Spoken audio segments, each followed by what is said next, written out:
마가복음 1장 9절에서 15절까지 말씀을 봉독하겠습니다. 그때 예수께서 갈릴리 나사렛으로부터 와서 요단강에서 요한에게 세례를 받으시고 곧 물에서 올라오실새 하늘이 갈라짐과 성령이 비둘기같이 자기에게 내려오심을 보시더니 하늘로부터 소리가 나기를 너는 내 사랑하는 아들이라 내가 너를 기뻐하노라 하시니라. 성령이 곧 예수를 광야로 몰아내신지라. 광야에서 40일을 계시면서 사탄에게 시험을 받으시며 들짐승과 함께 계시니 천사들이 수종들더라. 요한이 잡힌 후 예수께서 갈릴리에 오셔서 하나님의 복음을 전파하여 이르시되 때가 찼고 하나님의 나라가 가까이 왔으니 회개하고 복음을 믿으라 하시더라. 아멘. 이전 교회에서 사역할 때 일입니다. 여든이 넘은 장로님과 이런저런 말씀을 나누다 이런 질문을 드린 기억이 있습니다. 장로님, 자식이 언제 가장 예쁘던가요? 의뢰 기대했던 대답이 있었습니다. 태어났을 때 제일 예뻤다 하거나 혹은 아빠라고 했을 때 혹은 첫 걸음마를 뗐을 때 그때가 가장 예쁘지 않았을까 하는 그런 기대 섞인 마음으로 질문을 드렸는데 장로님의 대답이 너무 인상적이었습니다. 장로님께서 그러시는 거예요. 목사님, 자식은요, 오늘이 제일 예쁩니다. 앞서 장로님 연세가 80이 넘었다 말씀드렸죠? 자식이 나이가 어떻게 되셨을까요? 시은이 훌쩍 넘은 자식, 시은이 넘었어도 태어났을 때나 첫 옹알이를 했을 때나 아빠라고 불렀을 때나 걸음마를 뗐을 때나 오늘이 가장 예쁘다 하시는 장로님의 말씀이 잊히질 않습니다. 아마 자식 가지신 분들은 그 말씀 동의하실 겁니다. 그래, 자식이야. 언제라도 예쁘지. 그런데 우리가 한 가지 잊고 사는 것이 있습니다. 제 자식 그렇게 예쁜 줄 알면 하늘 아버지는 어떠실까요? 우리는 간혹 오해하는 것이 있습니다. 하나님께서는 우리가 열매 맺는 삶을 살 때 그때라야 기뻐하신다라는 그런 오해가 있는 것 같아요. 우리는 익숙하게 그런 생각을 합니다. 양손 가득 5달란트 들고 나타나야 하나님께서 우리를 받아주시지 않을까. 10문화쯤 들고 주님께로 나아가야 그래, 내 아들 잘했다, 받아주시지 않을까라는 그런 생각으로 신앙생활을 하는 것 같아요. 부모님이 제 자식 명절에 찾아왔을 때 양손 가득 선물 보따리를 들고 와야 반겨 맞으실까요? 탕자가 재산을 다 탕진하고 거지꼴이 되어 아버지께 돌아왔을 때 그 아버지는 버선발로 달려가서 그 아들 목을 끌어안았어요. 우리는 그 아버지께서 당신의 독생자를 우리에게 주셨다는 사실을 망각한 채 아버지를 보는 것 같습니다. 어쩌다 보니 저는 개척교회 목사가 되었고 제법 시간적 여유가 많아요. 그러다 보니 어머니와 보내는 시간이 제법 많습니다. 같이 보내는 시간이 길어지면 길어질수록 늘어나는 것이 있습니다. 잔소리입니다. 잔소리가 많아졌어요. 누구 잔소리일까요? 아들이 잔소리가 많아졌습니다. 시시콜콜한 것까지 아주 잔소리가 많은 걸 제 자신도 느낍니다. 먹는 것도 참견하고 사소한 습관까지도 죄다 참견하고 있더라고요. 얼마나 참견이 많은지 물 마시는 것까지도 간섭하고 참견하더라는 겁니다. 그런데 신기한 건 그렇게 잔소리를 해도 한 가지도 변하지가 않더라는 거예요. 안 달라지십니다. 그렇게 달라지지 않는 어머니를 뵙고 있으면 그 어머니가 미울까요? 아들이니까 간혹 말을 쌀쌀맞게 할 때도 있습니다만 그 어머니가 밉지는 않습니다. 아니, 오히려 요즘 들어 드는 생각은 참 어머니가 귀엽다라는 생각이 들어요. 눈썹이 삐뚤어졌다고. 삐뚤어진 눈썹 때문에 투정 부리는 어머니를 뵙습니다. 한번 외출할라 치면은 얼마나 손을 많이 타는지 몰라요. 모자 챙겨야지, 마스크 챙겨야지, 장갑 챙겨야지, 물병 챙겨야지, 핸드폰 챙겨야지. 한 번에 이루어지지 않습니다. 들락날락 신발을 신었다가 벗었다가 옷을 갈아입었다가 또 벗었다가 얼마나 손을 많이 타는 어머니인지 모릅니다. 그러다가도 또 가끔 굉장히 수줍어하세요. 어르신이 수줍어하는 모습 보신 적 있으십니까? 이 모습들을 보고 있으면 어떨 때는 16살 사춘기 소녀 같다가도 또 어떨 때는 말도 참 안 듣는 미운 7살 딸내미를 기르는 것 같습니다. 제가 저희 어머니를 바라보는 시선이 이러할진데 하물며 하나님께서 독생자를 아끼지 않으신 아버지께서 우리를 바라보시는 시선은 어떠실까요? 우리가 얼마나 많이 하나님의 시선을 오해하며 사는지 모릅니다. 그 하나님께서 여러분을 어떤 눈으로 보실까요? 여러분 유튜브에서 보시잖아요. 강아지 영상, 고양이 영상 보시면서 입가에 미소가 절로 지어지지 않습니까? 하나님이 우리를 보실 때 그것보다 더 흐뭇한 미소를 지으시면서 보지 않으시겠어요? 우리를 보실 때 그런 아버지께서 당신의 독생자를 보실 때는 어떠셨을까요? 오늘 본문은 예수께서 세례를 받으시는 모습으로 시작됩니다. 그런데 세례를 받으시고 물에서 나오실 때 하나님이 등장하십니다. 하늘을 찢으시고 말씀을 하세요. 내 아들이다. 내가 이 아들을 기뻐한다. 좋아한다. 물론 당연히 그럴 수 있는 말씀이에요. 다른 복음서에서도 기록을 하고 있습니다. 하늘이 열리고라는 표현을 쓰고 있는데 오늘 본문에서는 특별히 하늘이 갈라졌다라는 표현을 쓰고 있어요. 여기서 사용된 이 갈라졌다, 스키조라는 말은 찢다라는 의미예요. 하나님께서 당신의 아들이 세례를 받으시는데 그 현장에 나타나셨어요. 하늘을 찢고 나타나셨어요. 그리고는 이는 내 사랑하는 아들이다. 내가 이 아들을 기뻐한다 말씀하세요. 이 내용이 담고 있는 신학적 내용을 분석하고 따지는 이야기는 하지 않겠습니다. 지금 예수께서 세례 받으시는 이 장면을 아버지께서 얼마나 기뻐하시는가, 그 아들을 얼마나 사랑하시는가가 와 닿을 수 있었으면 좋겠어요. 그 충만한 아버지의 사랑이 고스란히 아들에게로 와 닿아서 아들의 사역, 아들의 생애는 온통 아버지의 사랑으로 충만하여 나타난 것입니다. 근데 여러분이 간과하는 한 가지가 있습니다. 예수님께서 애끓게 아버지를 찾은 때가 있죠. 십자가상에서입니다. 그런데 하나님께서 응답하지 않으셨어요. 나타나지 않으셨어요. 그런데 오늘 본문에서는 아버지께서 친히 하늘을 찢고 나타나셨다고요. 십자가상에서도 등장하지 않으셨던 하나님께서 오늘 본문에서 세례를 받으실 때 등장하신다. 오늘 본문에 등장하는 이 세 가지 사건, 세례를 받으시고 성령에 이끌려 광야로 가셨다가 다시 갈릴리에 오셔서 복음을 전파하시는 이 일련의 사건이 대단히 중요한 의미를 담고 있다는 것입니다. 이 일련의 사건이 담고 있는 내용이 도대체 무엇일까요? 오늘 예배드리는 저와 여러분을 지칭하는 표현이 있죠. 바로 성도입니다. 성도, 저와 여러분을 하나님께서 언제 작정하셨을까요?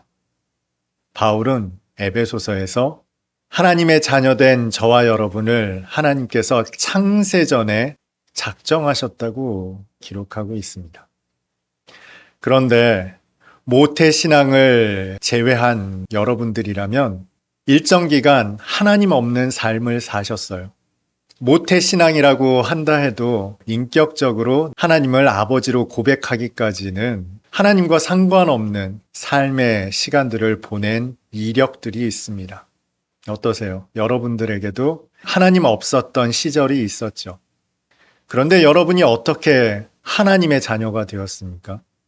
물론 누군가의 전도를 받았거나 부모님의 가르침 속에서 자연스럽게 신앙을 접하게 된 경우들이 있을 겁니다만, 하나님이 없었던 사람들, 하나님을 몰랐던 사람들, 그들에게 하나님이 아주 유의미한 존재가 되었다는 거예요. 그것은 인간의 신인식, 하나님 인식의 순간이라고 할 수 있어요. 여러분에게 하나님이 포착된 겁니다. 하나님이 인식되기 시작한 거예요. 이것을 신학적으로는 회심이라고 한다거나 혹은 중생이라고 합니다. 그런데 그 하나님은 볼 수도 없고 들을 수도 없고 만질 수도 없습니다. 그런데 그 하나님께서 어떻게 우리에게 하나님으로 인식되기 시작했을까요? 그것은 죄에 대한 인식으로 출발합니다. 그것을 보여주는 단면이 바로 오늘 본문에 등장하는 세례입니다. 요한이 당시 사람들에게 베풀었던 세례는 죄 사함을 받게 하는 세례라고 기록되어 있죠. 죄 사함을 받게 한다. 내가 틀렸다는 거예요. 내가 지금 잘못됐다는 거예요. 나에게 심각한 문제가 있다는 겁니다. 구원받아야 할 만큼, 구원받지 못하면 영원한 사망, 영원한 절망으로 떨어질 수밖에 없는 상태라는 거예요. 이것이 바로 죄에 대한 인식입니다. 그리스도인이 되었는데 이 죄에 대한 인식으로부터 출발하지 않았다면 나의 신앙에 아주 중요한 근본이 빠져 있는 겁니다. 여러분, 인간은 이 죄의 인식으로부터 하나님 인식으로 나아갈 수 있어요. 죄 인식에서 우리가 절망적인 존재이구나를 직면하게 됩니다. 그래서 이 절망을 극복하기 위해 고행을 하기도 하고 금욕을 하기도 합니다. 깨달음을 얻기 위해 온갖 노력을 기울입니다. 그런데 이 모든 자구책은 결국 한 가지에서 가로막히죠. 죽음이에요. 스스로 구원에 이르고자 했던 노력은 바로 그 죽음에서 가로막히더라는 겁니다. 그럼 그 죽음을 어떻게 극복할 수 있습니까? 자구책으로는 안 됩니다. 내 스스로 초인이 되고 철인이 되는 것으로는 나 자신을 구원하지 못하더라고요. 그런데 그 구원이 어떻게 우리에게 성취되죠? 창조하신 분으로부터, 창조주로부터 우리에게 구원이 임하더라는 거예요. 여러분, 우리를 창조하신 분, 우리를 만드신 분, 조성하신 분, 그 창조주 하나님께서 우리를 구원하실 수 있는 유일한 존재 아닙니까? 그래서 하나님 인식은 바로 죄 인식으로부터 비롯됩니다. 우리가 죄에 대해서 철저하게 절망하면 절망할수록, 그 절망의 깊이가 깊으면 깊을수록 하나님의 구원에 대한 은혜와 은총과 감사가 하염없이 높아집니다. 죄에 절망하지 않으면 하나님의 깊은 은혜 가운데 결코 나아갈 수가 없어요. 누릴 수가 없어요. 만약에 여러분이 하나님의 구원으로 말할 수 없는 기쁨과 감격과 감사를 누렸다면 그것은 여러분이 그만큼 죄에 절망했기 때문입니다. 헤어나올 수 없는 죄의 절망으로부터 하나님의 구원을 맛보았기 때문에 우리가 하나님을 인식하는 존재로 새로워진 겁니다. 그런데 여기에서 또 한 가지 중요한 원리가 있어요. 우리에게 구원을 주실 때 어떻게 주실까요? 우리는 흔히 이렇게 생각합니다. 중세시대 면죄부를 팔았던 것처럼 일정 대가를 지불하면 우리를 구원하시면 좋겠다라는 생각을 해요. 그러면 우리의 구원이 대단히 분명해지지 않습니까? 한 1,000만 원쯤 헌금을 하면 구원받는다. 참 쉽지 않겠어요? 여러분, 그런데 1,000만 원쯤이라고 생각했던 그 금액이 어떤 이들에게는 불가능한 돈일 수 있어요. 하루 끼니를 걱정하는 사람들에게 1,000만 원 가당키나 하겠습니까? 여러분, 구원받으려면 1조 원의 헌금을 해야 합니다. 물론 어떤 이들에게는 쉬울 수 있습니다만 이렇게 허술한 방법으로 구원하시기를 기뻐하지 않으셨어요. 그래서 하나님이 무엇으로 우리를 구원하셨습니까? 믿음으로 구원받는다. 여러분, 이 믿음에 관해서 우리가 대단히 크게 오해하는 것이 있습니다. 예수께서 너희가 얼마나 믿음이 없으면 이 아이에게서 귀신도 쫓아내지 못하느냐 책망하신 내용만 기억하죠. 그런데 여러분, 이것은 바꿔 말하면 하나님께서 우리에게 구원을 얼마나 거저 주시는지를 알 수 있어요. 예수께서 무엇에 비유하셨습니까? 겨자씨. 아주 작은 씨앗에 비유하셨죠. 이게 무슨 의미일까요? 탕자가 빈털털이 거지가 되어 돌아왔습니다. 그때 탕자의 양손에 쥐어진 건 5달란트도 아니었고 10문화도 아니었어요. 아무것도 없었어요.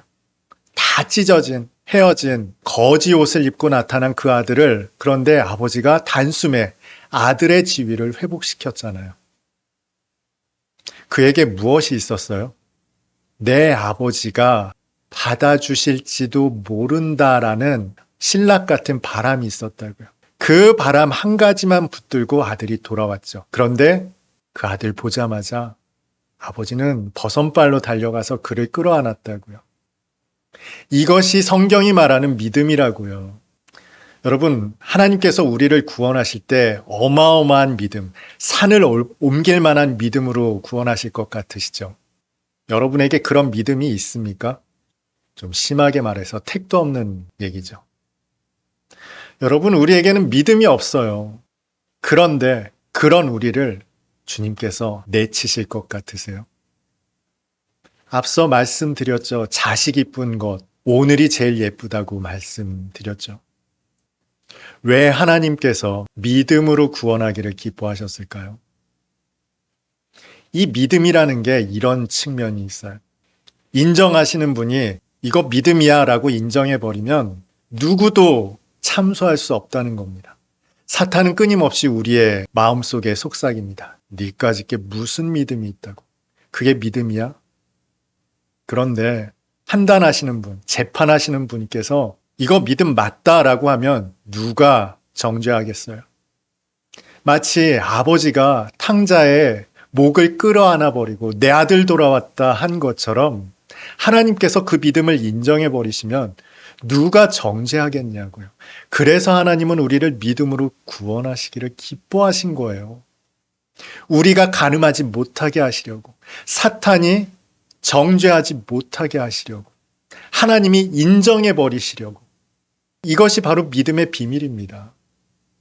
그래서 우리가 볼품없는 모습으로 점점 늙어가더라도 아버지 눈에는 한없이 사랑스러운 아들이고 딸인 겁니다.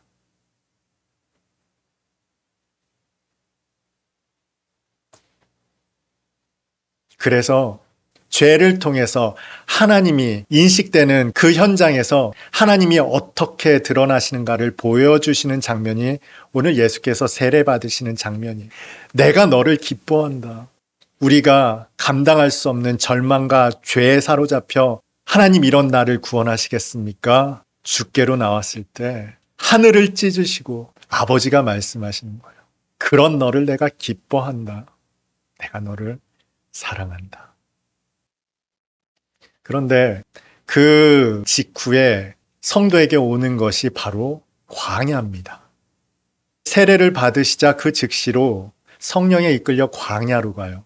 이게 무슨 말입니까? 그리스도인이 되고 나서 그 첫 번째 그리스도인으로서의 삶의 시작이 바로 광야라는 거예요. 광야. 여러분, 광야가 어떤 곳이에요? 하나님이신 주님도 줄이신 곳이에요. 그 주님이 직면한 문제를 해결하지 못한 곳이 광야라고요.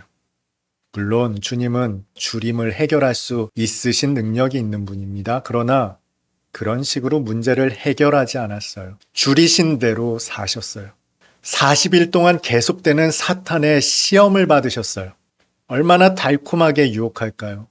그런데 그 어떤 것으로도 문제를 해결하지 않으셨습니다.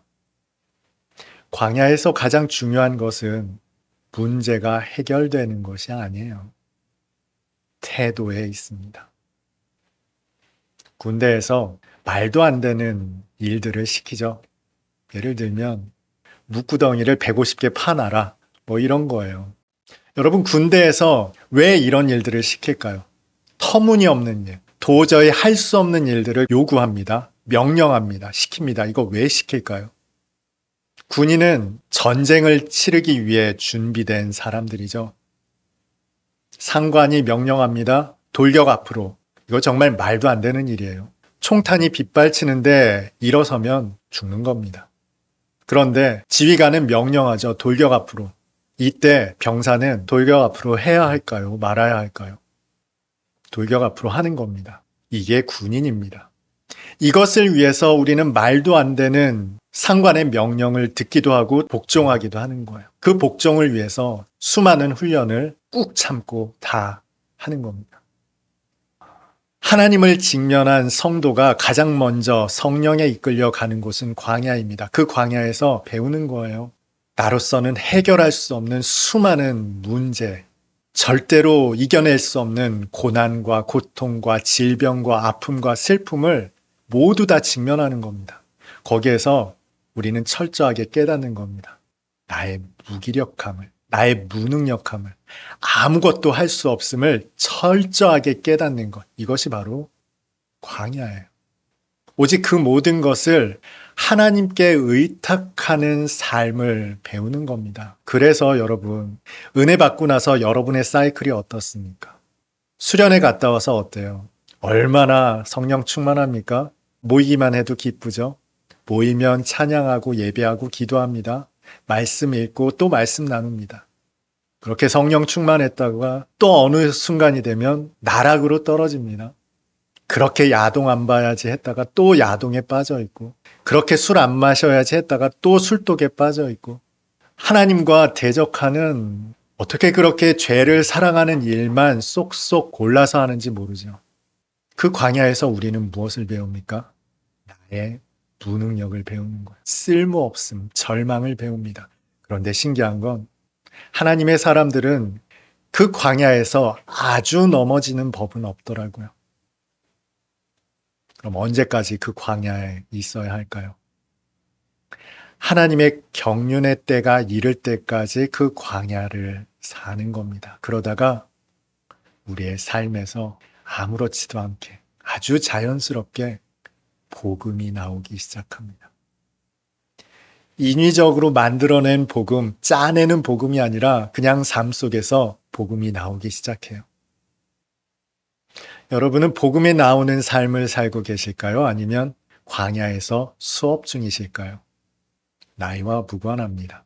신앙 경력과도 무관합니다. 교회 직분과도 역시 무관합니다. 여러분의 반복되는 패턴을 통해서 알 수 있어요. 반복되는 어떤 문제에 늘상 직면하고 계십니까? 그것이 돈 문제일 수도 있고요. 습관의 문제일 수도 있습니다. 중독의 문제일 수도 있고요. 때로는 질병의 문제, 고난의 문제, 혹은 관계의 문제일 수도 있어요. 이 반복되는 문제를 여전히 고민하며 똑같은 굴레를 걸어가고 있다면 여러분은 그 사인 곡선, 코사인 곡선을 반복해서 그리고 있을 겁니다. 올라갔다, 내려갔다. 이런 절망에도 쌓이겠죠. 왜 나는 이 똑같은 문제로 이렇게 고통해야 하는가? 죽었다 살아났는데 나에게 또 죽음과 같은 절망의 그림자가 드리워지는 때가 있더라는 거예요. 그런데 신기하게도 아주 넘어지지는 않는 나 자신을 발견하게 될 겁니다. 왜 그럴까요? 여러분 곁에서 천사가 수종 들고 있기 때문에 그래요. 물론 표현은 그렇게 되어 있습니다만 하나님께서 여러분을 붙드신다는 거죠. 당신의 자녀들에게서 복음이 나오는 삶에 이르기를 원하시기 때문에 거기에 이르기까지 하나님은 우리를 광야에서 성령의 이끌림 가운데 살게 하십니다. 언젠가 노래 가사 중에 이런 가사를 들은 일이 있어요. 어느새부터 힙합은 안 멋져. 물론 이게 어법상 틀린 표현일 겁니다. 그런데 성도에게 바로 그런 일이 일어납니다. 어느새부터 여러분에게서 복음이 나오는 삶을 살고 계실 겁니다. 흔들리는 것 같았는데 그 흔들림에 요동치 않는 하나님의 복음이 나오는 삶이 여러분에게서 나타날 겁니다. 그것은 여러분이 비로소 이웃을 사랑할 준비가 되었다는 것이고 그 삶을 통해 하나님은 아름다운 뜻을, 구원의 뜻을 여러분을 통해 이루어 가실 겁니다. 여러분의 입술의 삶의 복음을 통해 여러분의 이웃이 살아나고 그 이웃이 생명을 얻는 아름다운 모습을 보는 즐거움으로 사셨으면 좋겠어요. 여러분이 그 현장에서 하나님의 구원의 즐거움을, 생명의 즐거움을 함께 동역하며 만끽하며 즐거워하는 삶을 여러분 모두가 다 사실 수 있었으면 좋겠습니다.